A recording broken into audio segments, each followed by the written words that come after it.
ગઈકાલ રાત્રિથી મુરલી મનોહર મંદિરમાં નાની એવી વાતથી ઉગ્ર વિવાદ જે વકરેલો હતો અને જે ગામની માગણી હતી કે બે બાપુ અને ડીસી પટેલ કરીને જે હતો એ મંદિર છોડે અને પોતાની પૂજા છોડીને જતા રહીએ એવી ગામની જે માગણી હતી એ માગણી આજ રોજ અત્યારે અમારી માગણી સંતોષાઈ છે અને અત્યારથી અમે અમારા ગામનું આંદોલન સંપૂર્ણપણે પાછું ખેંચીએ છીએ।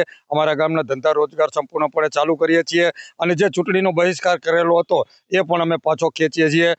ન્યૂઝ ચેનલ એમનો પણ ખૂબ ખૂબ આભાર, જે અવાજ જનતા સુધી અમારો અવાજ પહોંચાડ્યો અને અમારે જે સહકાર આપ્યો છે એ બદલ એમનો અને ખાસ કરીને ગ્રામ જનતાનો ખૂબ ખૂબ આભાર। નાની અમથી વાતે ઉગ્ર સ્વરૂપ ધારણ કર્યું હતું।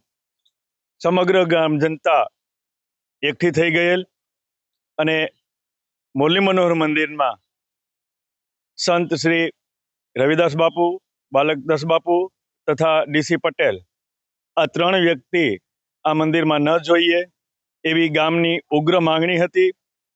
એ માંગણીનું આજરોજ સુખદ સમાધાન થયું છે, સુખદ પરિણામ મળ્યું છે। રવિદાસ બાપુ, બાલકદાસ બાપુ અને ડીસી પટેલ આ મંદિર છોડીને રાજી ખુશીથી ચાલ્યા ગયેલ છે।